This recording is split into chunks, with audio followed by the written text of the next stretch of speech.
Welcome back to Leagues Ahead. After a long hiatus, your host, Christopher York, founder of AGL, tournament organizer, is in Europe. That's right, Europe. And so I have not really been that active in dropping these videos, for which I must apologize. For those who have never been to one of these jamborees before, Leagues Ahead is a chance for us to talk about upcoming tournaments and the mechanics and how we arrived at the tournament design that we ended up at and what we think the next 6 weeks is going to play out like. Today's tournament is Secrets of Strixhaven. We are ready to push the rules. We're ready to push registration. We're ready, I think, Jack, tell me if I'm right. We're almost ready to hit Reddit as well and let the world know that we're here and ready to study in our college. And of course, joining me, I should introduce, of course, my special guest. He's been on long enough. He just needs no introduction. It's Jack H. Rakic, who is a member of the League Committee, and he's volunteered to come on and speak to us today. It was hard to know who to pick to get on the show because this one, again, it did feel like designed by committee in the best way possible. Welcome, Jack. Hey, thanks for having me, Chris. I'm glad to be on again. Yeah, should we start every this episode like we start every episode with the LC Howl? The Oh, LC oh, Howl, oh, yeah. oh, Every episode, we've done oh. it in the past all the time. We do Woo! it every time, every single time. Every time. Don't check that. Don't fact check. I'm And doing we've done it every time. so. I'm broadcasting from Prague today. If you're curious, and I'm staying at the Eurostars Talia, which is quite a fine hotel. I can recommend it to you if you're ever these ways. This is a little unpaid. This is not sponsored. It's an unpaid plug for Eurostars Talia, in the heart of Prague, and yet as noiseless as you could hope in in the evenings. So yeah, check it out. They gave me 3 beds in the hotel, and basically I've just spent one night in each. I've been rotating between the beds. That's the luxury that the Eurostar Talia affords its customers. All right, without Is it further, like a gold? and Is it like a Goldilocks situation? it, One too soft, one's too hard. I was kind of aiming for that. You know what I mean? I was kind of thinking that's exactly how it was going to play out, but they're all functionally identical. So that kind of took the fun. They're all just. Yeah, it took the point out of it all. And I guess you're down in Florida. How are things there? Unfortunately, still down in Florida. We're getting back into our 8 months of summer, so I look forward to sweating for 16 hours of the day next 8 months. Uh, so it should be fun, yeah. You got to stay inside and play lots of arena to stay cool. I think that's the trick. That's the plan. All right, and to help us do that, let's talk a little bit about Secrets of Strixhaven as a tournament. So the original Strixhaven set was quite popular, and our tournament was quite popular. And what was popular about it was that I think for maybe the first or second time in the online arena Gauntlet League series, we had factions, and people loved the factions. I'm still faithful to Lorehold. I was the dean back then. I had enough results in the olden days that I could run a college. Not sure I could hold up that anymore. I'm an emeritus faculty of Lorehold. But Jack, you weren't around for that one, were you? The original Strixhaven League, I don't think. No, it's still a bit before my time. Uh, I believe that was 2021 when the original Strixhaven League was held. Yeah, and people still remember it fondly. There were champion matches, there were deans, there were little side events, there were lots and lots of trash talking.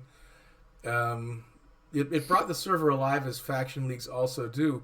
So we should get right into the rules of Secrets of Strixhaven as we promised to. Are we keeping the factions? Let's pull the band-aid off quick. Can you tell us about the faction mechanic in Secrets of Strixhaven?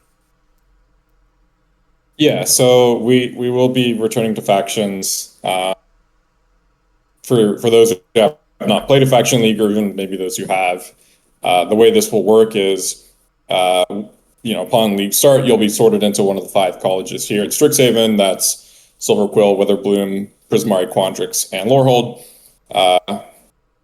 That'll kind of be your home for the next 6 weeks. You'll have special channels. You can chat with your team, get deck advice, get your college spirit going,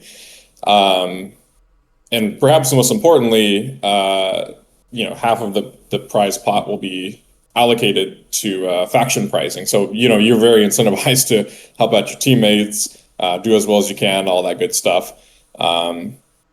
So that's kind of the gist of how these factions are going to work. Right. So if I understand correctly, you've got reasons to give your teammates advice on how to build their deck, because 50% of the payout in prizes will be determined by how well your group does. So you want everybody on your team to do really well. So that's going to hopefully drive some cooperation. And it's done a little different this time. I remember that one of the criticisms of other faction leagues that we've had is that one faction edges out in front early on in the tournament, keeps that lead rolling, and doesn't let up, right? So I think it was, were you part of the New Capenna tournament? No, I was not, but I've heard the Obscura stories. Yeah, the Obscura were fairly dominant, and we did not have a clear transcript on how the algorithm worked there in setting up those factions. It seemed like we had a super team, and they would not let up, and that was not a great feel. It was perfect for the crime set, but maybe not so good in terms of player experience in terms of factions. So there's a couple things I want to ask you. The first of which is, how did we fix the faction mechanic this time to make it more fair, to make catch up possible, and to make sure that more people get more prize money? And the second thing would be, how are the factions created? How are they arrived at? So that's a two-part question, not an easy one. I'm going to let you handle it. Sure. So I guess let's start with the easier of the 2 parts, the prize money. This represents kind of a change in pricing structure from previous faction leagues where, it used to be kind of a one clan take all, or in the case of Dragonstorm, we actually paid out the top 3. But regardless, it was still kind of like one big pot that got distributed among the players at the end of the tournament for, overall performance. So in the case of Dragonstorm, we had 30% of the pricing go to first, 20% to second, and 10% to third at the end of the tournament, and that was just paid out based on overall win rate across the first 5 weeks of the league. So what we're doing here is a bit different. Rather than track, win rate across the first 5 weeks and give one big pot at the end based on the highest performing clans, we're switching it up and doing pricing actually by week. So we've allocated 10% of the pricing, which is equivalent to about $5 per player, to each week. And the highest performing clan based on win rate in each week is going to get that $5, added to their pricing at the end of the tournament.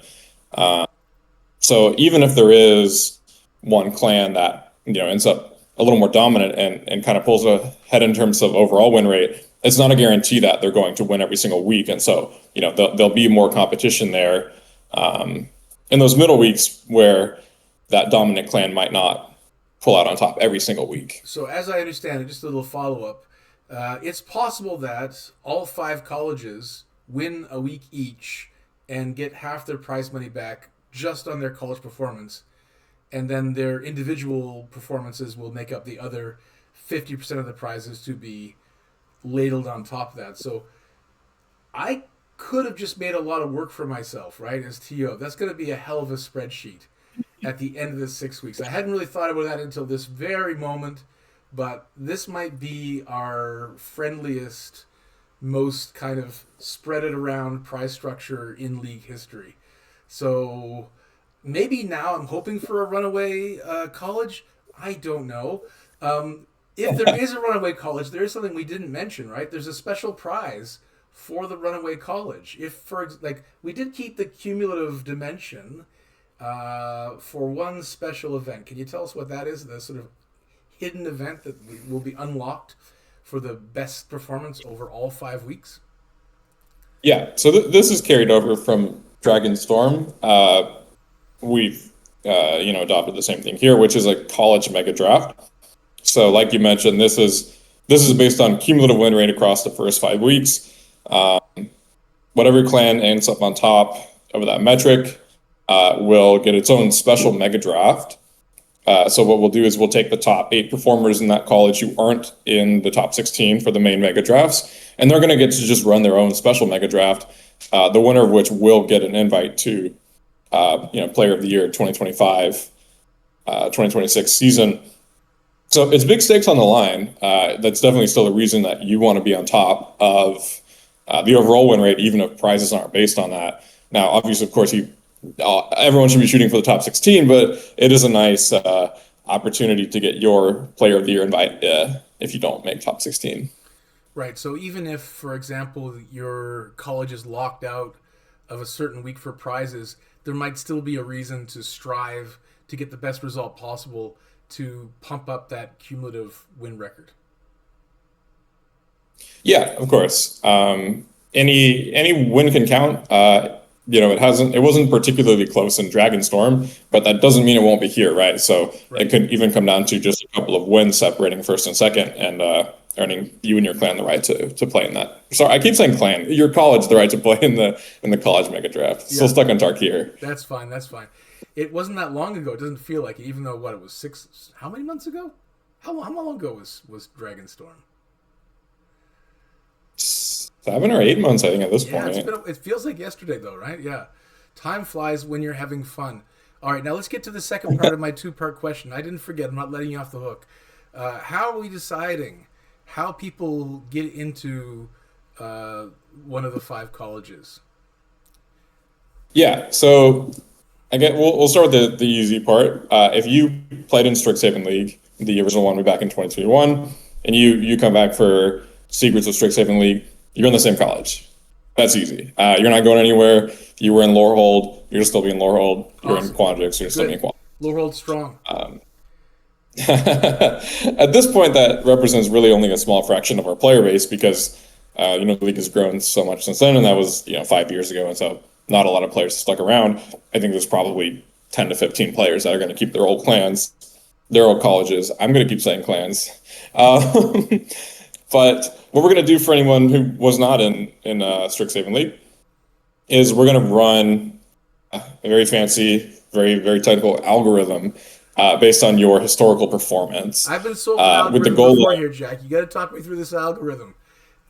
Some very bad things have happened in the name of algorithms in the past. You got to comfort me. How's this algorithm going to work for us math ignoramuses? So what we're going to do is take historical performance, so your win rate. I believe last time we did it just on last year. We're going to sort players based on that metric, your win rate over the past year, or whatever time frame we end up using. We used year last time, but that may change. And then we're going to assign those players in a snake draft fashion to the colleges. So, for example, let's say, Jordan's our number 1 player. We'll put him in the first college. Hypothetically, yeah. I'm not a Quandrix student, but that sounds about right. Hypothetically, yeah. Hypothetically, Jordan's our top performer. Sure. We'll put him in college A. We'll say Daniel's our second performer. We'll put him in college B, so on, all the way down to college E. And then we'll snake back around. So the 6th place player will also go to college E, snake back down to college A, and we'll do that until all the players are assigned. There will be some adjustments made to new players, newer players who are only on a couple of leagues. I know that was kind of a sticking point last time, was that some people felt that, some players who had 1 good league were maybe overvalued. So we're going to make sure to make those adjustments that time, so that people feel those players are adequately rated. Well, that sounds good and fair and good. There's another part of college life that we haven't really discussed yet. Traditionally, it was part of the original Strixhaven League. It was part of the Nuka Penna League, in that there were Dons. And of course, I'm talking about Deans now. Figureheads that kind of help organize the colleges and give them their character and make sure people cooperate, on strategic and, tactical matters. What are we doing for Deans this time around? So this is something that's not inherently baked into the rules this time around, because the deans are not going to have any sort of like mechanical purpose as far as the tournament goes. But what we'll end up doing once those factions are formed is the factions, you know, will elect like a legacy member basically to serve as their dean. They'll be responsible for organizing the college channels, for rallying participation in feature matches, stuff like that. Kind of just generally organizing the clan, pumping up college spirit, stuff like that. So like you mentioned, they'll kind of serve as like a figurehead for your college, someone to rally behind, and they'll also do the administrative work that needs to be done to make sure the college is running smoothly. All right, sounds good. Now let's get into the main mechanic for the set, I suppose.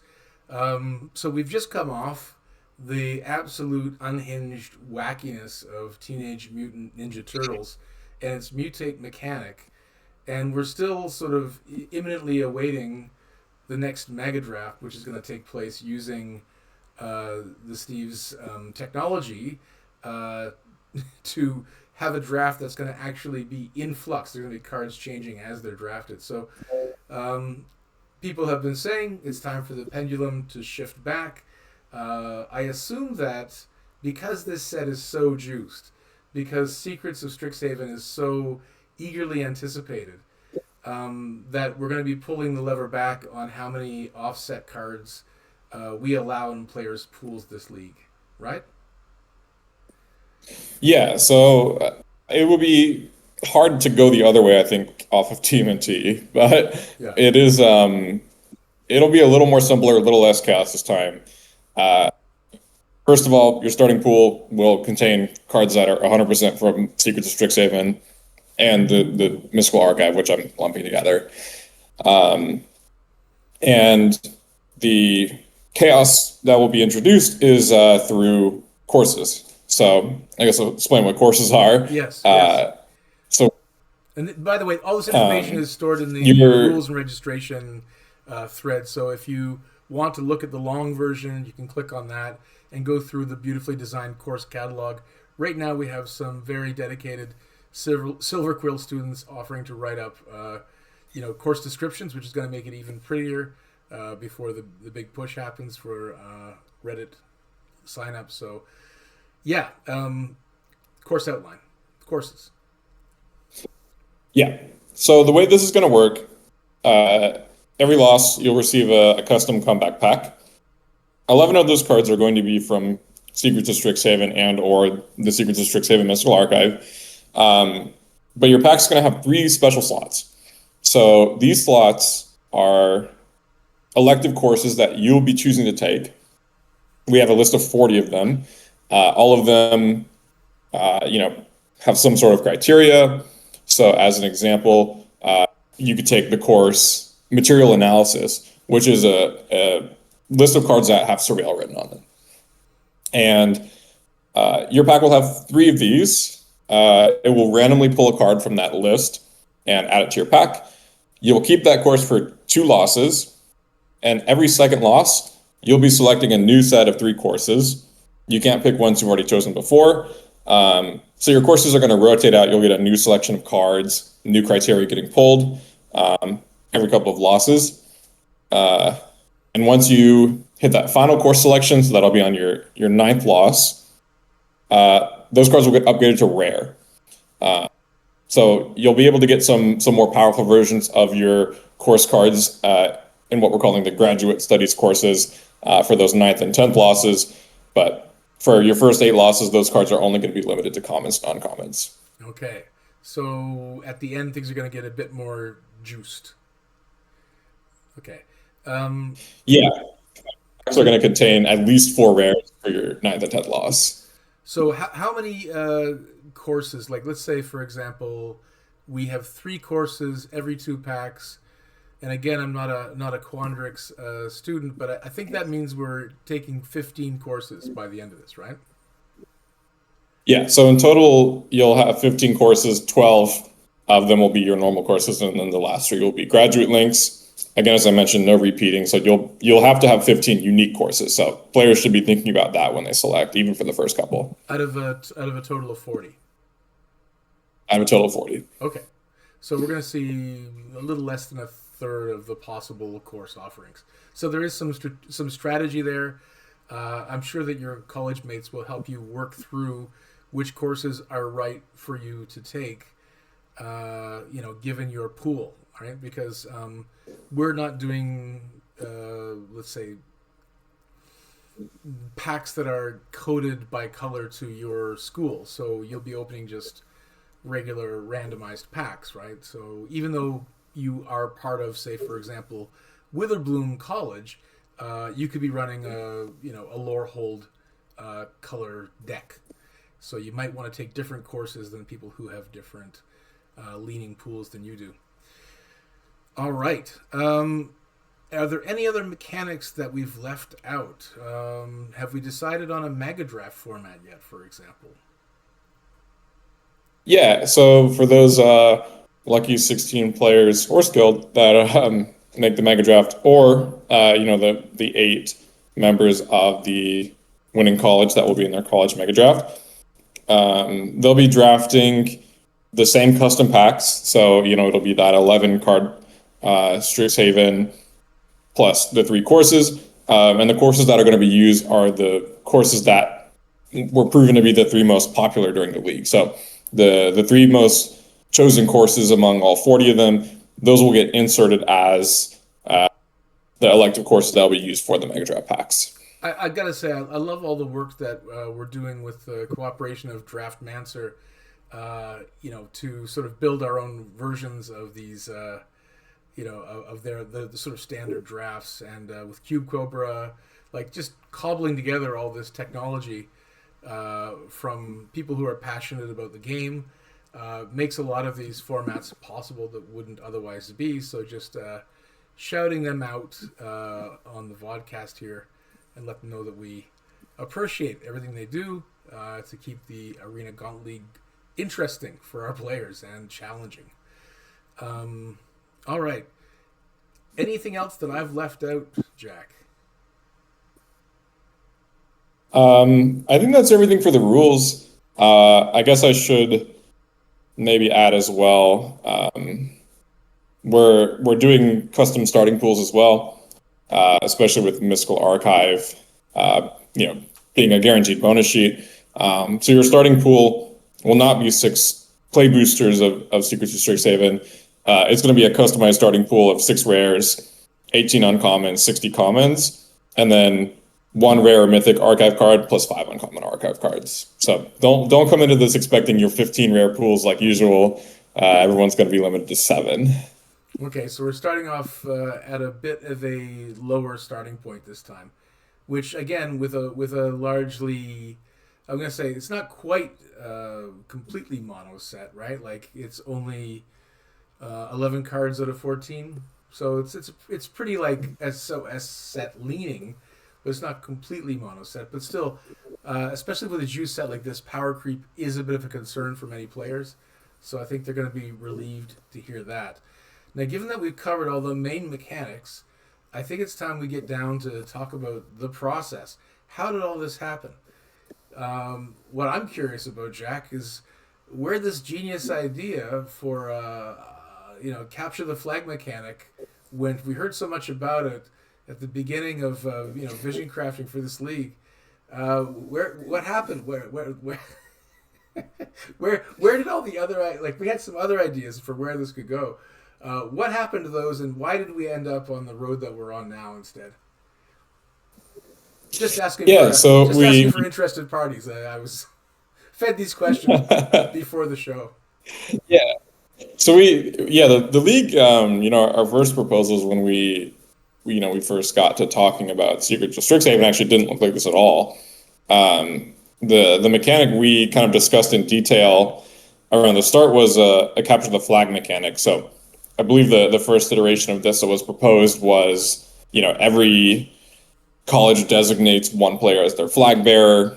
Those flags can pass hands through match results, and then you get a bonus while your team is holding a flag, or at the end of the week, if your team's holding a flag, you get some sort of bonus applied.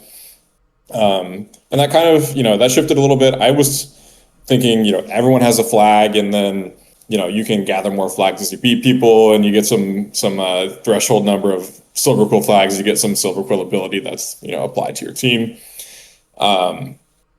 I think it was a very interesting idea, and there's definitely some design in that space. I think that can work well. I think really what it came down to is a couple of us, we couldn't agree on like the particulars of it. How many flags are they hidden? Are they revealed? When does the benefits trigger? That kind of stuff, where we really just we're not seeing eye to eye on how those particulars would work out. It kind of fell flat there. Yeah, and so I mean the main mechanic, the course mechanic, let's call it. Well, factions are really the main mechanic, but we know how factions operate. It's not that hard to keep track of. So that's kind of like design space that we get to use for free with a lot of people who know how the factions work on the server. The other mechanic, the course mechanic, I think that it was discussed a little bit by people, and it was considered Final Fortune-y, right? Or sorry, Final Fantasy-y kind of card slot technology. Yeah. So we returned to that fairly quickly. How do you feel about that? Yeah, so it kind of blends elements of the Final Fantasy and Spider-Man League, where in Final Fantasy we had these custom packs that every loss you would either add some new cards into your pack or upgrade an existing slot to produce uncommon cards instead of common, or lock it into a color, stuff like that. And Spider-Man was really the first league we kind of used these like general Scryfall searches, where we just basically enter a Scryfall search with some sort of criteria, and then that's suddenly like a list of cards you can pull from. Not really any curation there, just here's a general synergy slot. It may be in your colors, it may be good, it may not be. So this kind of pulls ideas from both of those. Right. And the comparison is definitely there to Final Fantasy, but it's a little bit different in the fact that you're not really permanently modifying your pack, that you are kind of rotating out of your courses every 2 losses. Right. So it's not it's a variation on a theme rather than just a direct callback.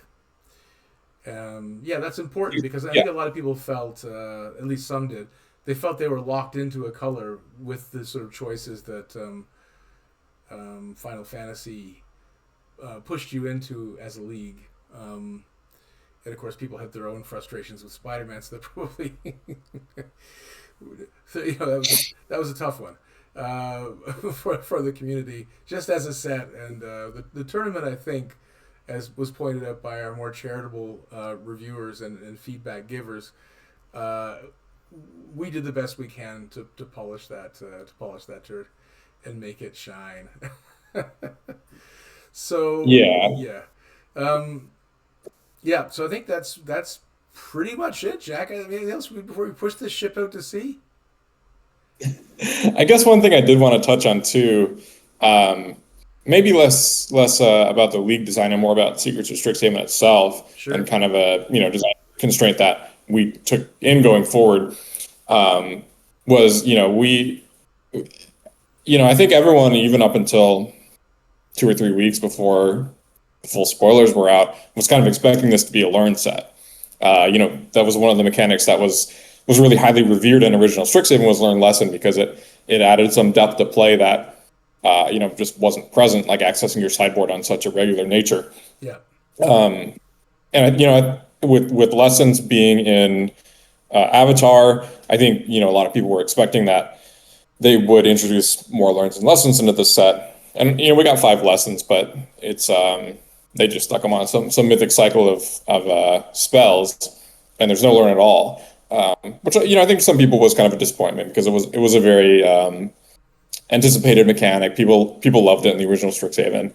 Um, I will But say from a design perspective, they made it too dangerous this go time ahead. though. With paradigm cards, the game warping paradigm cards meant that it was too dangerous, right? To use learn, uh, even if you could, right? So yeah, that's Yeah. all. That's all on Wizards. I mean, our job, I think, as tournament designers, is to let the set shine as much as we can. I think it's better that we cut learn from the course catalog than we cut paradigm out of the set itself. We want to let people open their cards, play with their cards, have the Secrets of Strixhaven experience, but in a way that's not punitive, right? In a way that's not absolutely punishing, I think.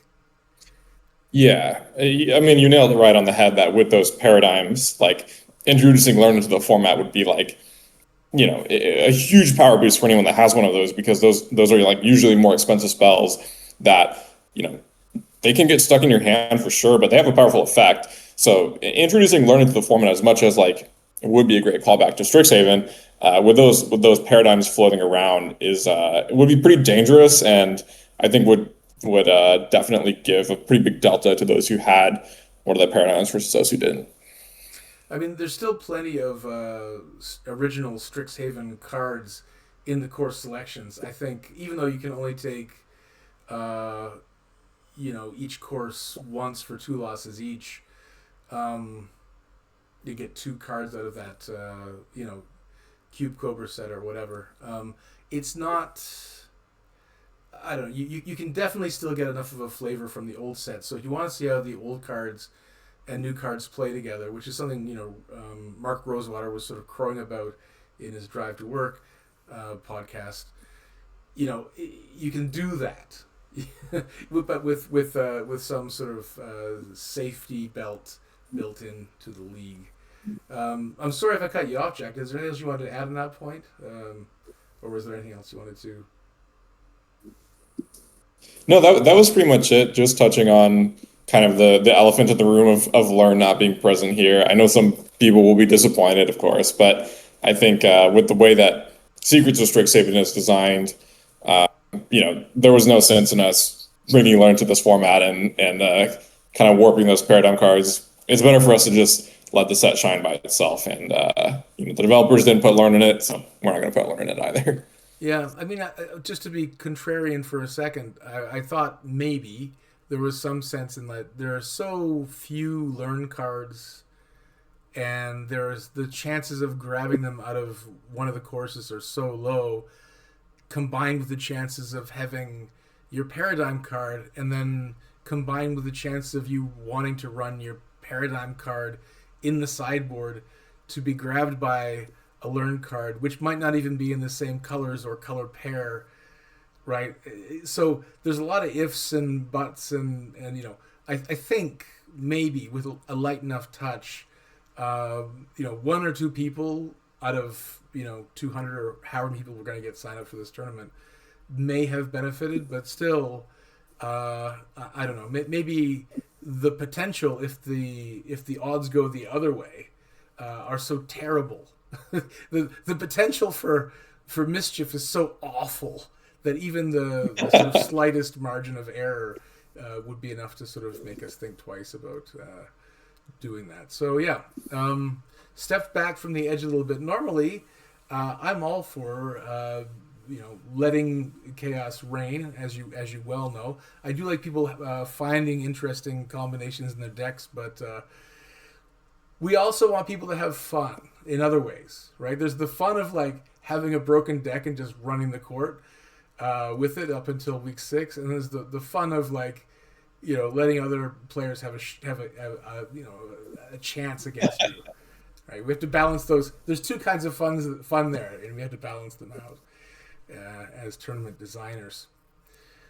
All right, Jack. It's I think that's it for Secrets of Strixhaven. We hope that you'll join us. Register now. The deadline is Wednesday next week, which I think is the 22nd. 22nd. So that's the deadline for signing up for the college.